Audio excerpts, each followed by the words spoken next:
अस्सलाम वालेकुम and welcome to another creative video. आज की वीडियो में मैं बनाऊंगी रेड रोजेस वाला की चेन। ये वीडियो उनके लिए बहुत ज़्यादा ख़ास होने वाली है जो लोग बिल्कुल बिगनर्स हैं और जीरो से अभी बिजनेस को स्टार्ट कर रहे हैं, क्योंकि बिगनर्स मोस्टली की चेन से स्टार्ट करते हैं। तो वो लोग जिनको की चेन बनाने में अभी भी मुश्किल पेश आ रही है या जिन लोगों ने अभी स्टार्ट लेना है, तो आपने वीडियो को एंड तक लाजमी देखना है। ये एक कम्प्लीट की चेन वीडियो होने वाली है जिसके अंदर बेसिक से लेकर की चेन के कम्प्लीट होने तक और उसकी पैकिंग तक सारा कुछ मैंने इस वीडियो के अंदर कवर किया है। अब रोज वाला की चेन बनाने के लिए मैंने ड्राई फ्लावर्स के पीसेस कर ली है। इस तरह छोटे छोटे पीसेस कर लेने हैं आपने। और ये फ्लावर्स मैंने खुद ड्राई किए थे, क्योंकि कुछ ऐसे कस्टमर्स होते हैं जो आपको डायरेक्टली ऑर्डर करते हैं कि हमें रोज वाला की चेन चाहिए, और कुछ इस तरह के कस्टमर्स भी होते हैं जो अपने रोजेस ही आपको स्पेशल भेजते हैं कि आप इन्हें प्रिजर्व करके दें। तो इसलिए हमें अपने पास रोजेस को ड्राई करके रखना चाहिए। कोई भी फ्लावर्स हैं वो कभी भी काम आ सकते हैं। और मैं हमेशा बिगनर को यही रिकमेंड करती हूँ कि आप अगर बिगनर हैं बिल्कुल, तो आप बेसिक चीज़ों से स्टार्ट लें, ठीक है। मतलब आप जो रेशो लेते हैं मिक्सिंग के लिए वो आप स्पून से भी ले सकते हैं अगर आप अभी ये मेजरिंग स्केल अफोर्ड नहीं कर सकते। और बहुत सी लड़कियां मुझे मैसेजेस करके पूछ रही होती हैं कि हमने स्पून से रेशो ली है लेकिन हमारा जो प्रोडक्ट है वो अच्छे से हार्ड नहीं हुआ, तो उनकी काफ़ी मिस्टेक्स होती है रेशो को लेकर। तो इसलिए फिर आप मेजरिंग स्केल ले लें, उससे बिल्कुल परफेक्ट मेजरमेंट आती है। यहाँ पे मैंने कुछ ज्वेलरी भी बनानी थी और इसके अलावा एक प्लेट बनानी थी, इसलिए मैंने रेजिन की जो मिकदार है वो ज्यादा ली है। लेकिन क्योंकि अगर आप बिगनर हैं तो उसके लिए मैं आपको एक टिप बताऊंगी। आपने जिस भी मोल्ड में काम करना है, सिंपली आपने उस मोल्ड के अंदर पानी डाल देना है और उस मोल्ड को आपने मेजरिंग स्केल पर रखकर देख लेना है कि उसके अंदर कितने ग्राम पानी आया है। तो फिर जो भी मेजरमेंट आए आपने उसे हमेशा 3 पे डिवाइड करना है अगर आपका जो रेजिन है वो 2:1 है। फॉर एग्जाम्पल मैंने इस मोल्ड के अंदर पानी डाला और इसे मेजरिंग स्केल पर रखा तो वो टोटल 9 ग्राम आ रहा है, ठीक है। अब 9 ग्राम को मैंने 3 पे डिवाइड करना है, जिसमें से 6 ग्राम मैंने रेजिन ऐड करना है और 3 ग्राम मैंने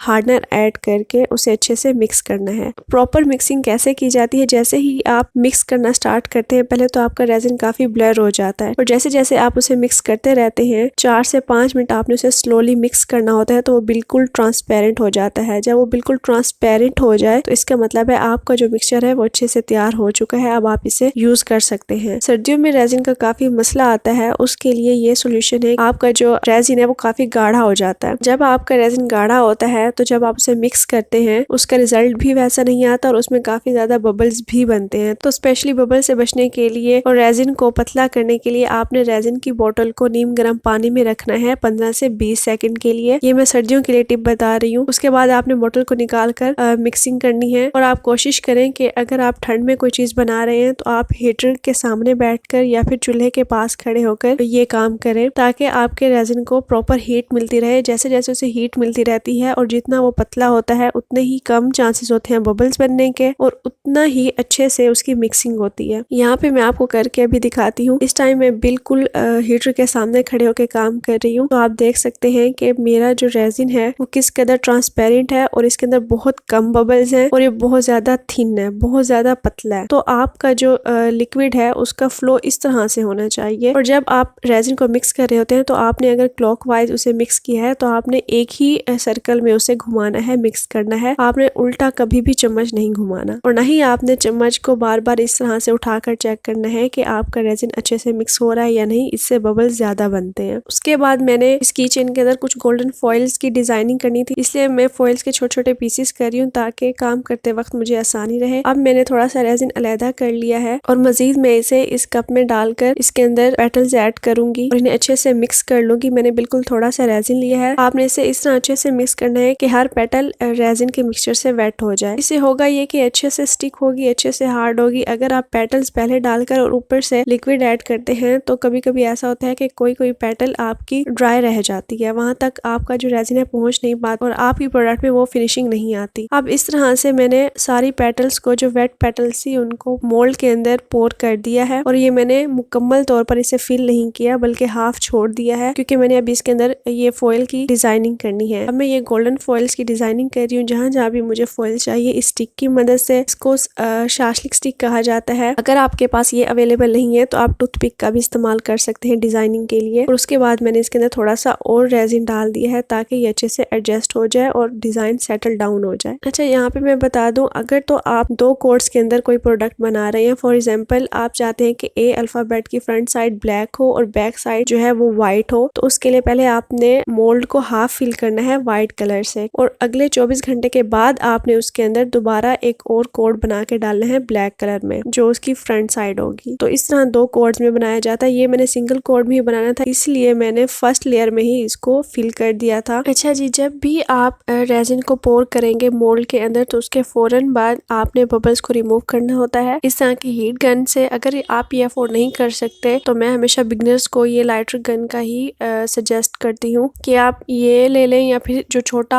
आम सा लाइटर होता है लेकिन उससे हाथ जल जाता है तो आप ये लाइटर गन ले लें तो ज्यादा बेटर रहता है। इससे आपने फौरन बबल्स को रिमूव करना होता है, जो भी बबल्स यानी कि आपके मोल्ड में बनते हैं लिक्विड ऐड करने के बाद। और यहाँ पे 24 घंटे गुजर चुके हैं। आपने फर्स्ट लेयर को भी 24 घंटे देने होते हैं और सेकंड लेयर को भी 24 घंटे देने होते हैं, लेकिन ठंड में क्योंकि टाइम थोड़ा ज्यादा लग जाता है तो इसलिए आपने 30 से 35 घंटे भी कभी कभी देने होते हैं अपनी प्रोडक्ट को, ताकि वो अच्छे से हार्ड हो जाए। अब यहाँ पे ये मैं विनाइल स्टिकर अप्लाई कर रही हूँ क्योंकि कस्टमर की डिमांड थी कि उन्हें इस तरह का स्टाइलिश नेम चाहिए अल्फाबेट के ऊपर, तो इनको विनाइल स्टिकर कहा जाता है और ये मैं ऑनलाइन ही बनवाती हूँ और इसका जो लिंक है अगर आपको चाहिए तो वो मैं आपको प्रोवाइड कर दूंगी। इसके अलावा आप ट्रांसपेरेंट स्टिकर्स भी बनवा सकते हैं। वो आप अपने सिटी के किसी भी अगर प्रिंटिंग शॉप पे जाएंगे और उनसे कहेंगे कि हमें विनाइल स्टिकर चाहिए या ट्रांसपेरेंट शीट चाहिए स्टिकर वाली, तो वो कंपोजिंग भी करके देंगे, मतलब कि जो भी आपने नाम वगैरह राइट करवाना है और आप उन्हें फ़ॉन्ट बताएंगे कि हमें इस तरह के स्टाइल में ये फ़ॉन्ट में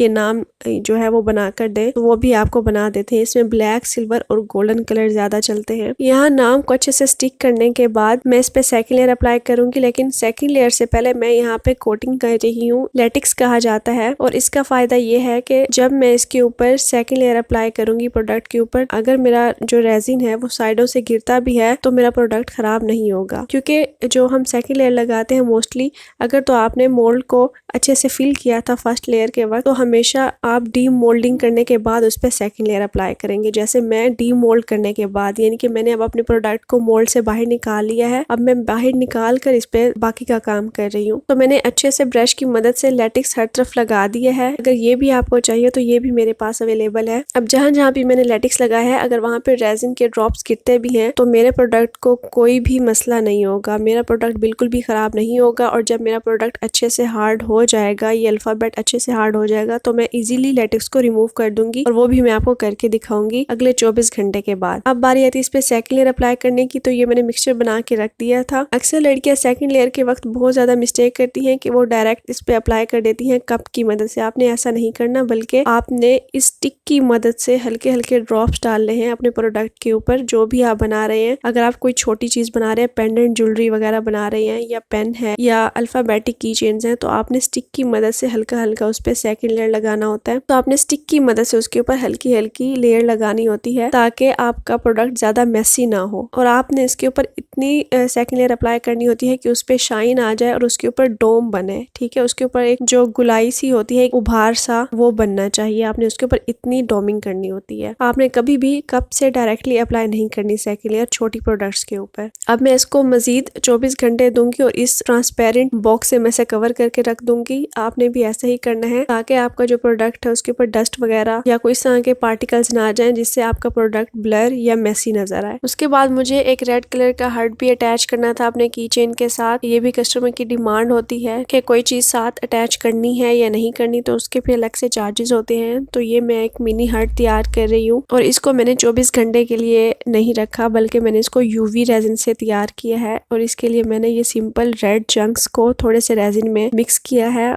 और फिर इनको स्टिक की मदद से मोल्ड के अंदर पोर कर दिया है। और अब मैं यूवी लाइट की मदद से इसे 1 मिनट के अंदर हार्ड कर लूंगी। और यूवी रेजिन और यूवी लाइट का प्रॉपर आपको इंशाल्लाह जब मैं यूवी रेजिन से ज्वेलरी बनाऊंगी तो उसके अंदर गाइड करूंगी। तो अब ये हार्ड जो है वो अच्छे से हार्ड हो चुका है, तो मैं इसे डिमोल्ड कर रही हूँ। ये आप देख सकते हैं ये बिल्कुल अच्छे से तैयार हो चुका है। और अल्फाबेट को भी अब 24 घंटे गुजर चुके हैं। अब बारी आती है इसके अंदर होल करने की और जो बाकी एसेसरीज होती है की चेन की, वो इसके साथ अटैच करने की। तो यहाँ पे मैं कुछ बटरफ्लाइज के अंदर भी होल कर रही हूँ। तो ये बटरफ्लाइज मैं एज अ गिफ्ट कस्टमर को दे रही हूँ और ये कोई कंपलसरी गिफ्ट नहीं होता, बल्कि आपकी मर्जी है। अगर आपके बजट में है तो आप छोटा सा गिफ्ट ऐड कर सकते हैं। ये एक पॉजिटिव साइन भी होता है आपका कस्टमर की तरफ। अच्छा, होल करने के लिए इस तरह की इलेक्ट्रिक ड्रिल भी आती है। इसके अलावा ये थोड़ी एक्सपेंसिव होती है। इसके अलावा एक मिनी हैंड ड्रिल भी आती है, वो 600-700 की इजीली मिल जाती है। अगर वो भी आप अफोर्ड नहीं कर सकते अभी, तो फिर जो तीसरा सोल्यूशन है वो ये है कि आप इस तरह की मोटी सुई ले लें रजाइयों वाली, और इसे गर्म करके आप इससे भी होल इजीली कर सकते हैं। उसके बाद ये की रिंग में बटरफ्लाइज के अंदर ऐड कर रही हूँ और मैं ये बॉल पेन की मदद से की रिंग को ओपन करी थी क्योंकि ये काफी हार्ड था। तो यहाँ मैं इलेक्ट्रिक ड्रिल की मदद से इसमें होल कर रही हूँ और होल करने के बाद सबसे पहले इसके अंदर गोल्डन एसेसरीज अटैच करी हूँ क्योंकि इसके अंदर गोल्डन टच है। आप देख सकते हैं कि इस अल्फाबेट के अंदर मैंने गोल्डन फॉइल्स ऐड किए हैं और गोल्डन कलर का ही नाम अंदर लिखा हुआ है, तो इसलिए गोल्डन एसेसरीज इसके साथ खूबसूरत लगेंगी। तो पहले आपने इस तरह होल के अंदर आई पिन फिक्स करनी होती है। ये स्क्रू आई पिन है और आपने इसे ज्यादा टाइट भी नहीं करना, वरना ये अंदर ही टूट जाती है होल के अंदर। उसके बाद मैंने आई स्क्रू पिन के अंदर जंपर डाला और जंपर डालने के बाद की रिंग अटैच कर दिया और इस तरह मैंने हार्ट के अंदर भी होल किया है और उसके अंदर आई स्क्रू पिन फिक्स किया है। उसके बाद छोटा सा जंपर की रिंग के साथ अटैच कर दिया है और ये कंप्लीट लुक है की चेन की। अब बारी आती है इसको पैक करने की। तो ये ई कॉमर्स बॉक्सेस होते हैं या पैकिंग बॉक्सेस, ये आपको दराज से इजीली मिल जाते हैं। ये हर तरह के साइज के अंदर होते हैं, लेकिन की चेन के लिए मैंने इस तरह के छोटे बॉक्सेस लिए हैं। और ये जो थ्रेड आप देख रहे हैं और इसके अलावा ये कार्ड, डिस्प्ले कार्ड इसको कहा जाता है, जिसके ऊपर आप अपनी प्रोडक्ट लगाते हैं, तो ये भी मैंने दराज से लिए हैं। इनके लिंक्स भी आपको मिल जाएंगे, अगर आप कहेंगे तो मैं आपको प्रोवाइड कर दूंगी। अब इस तरह के ट्रांसपेरेंट पैकिंग बैग्स होते हैं, इसके अंदर मैंने की चेन को ऐड कर दिया और इसको फिर और इस तरह से बॉक्स के अंदर डाल दिया और उसके ऊपर आप चाहें तो थैंक यू का स्टिकर भी लगा सकते हैं, जो दराज से मिल जाते हैं थैंक यू स्टिकर्स। या तो अगर आपने अपनी कंपनी का लोगो प्रिंट करवाया है या फिर इस तरह का थैंक यू स्टिकर, तो वो भी आप अटैच कर सकते हैं।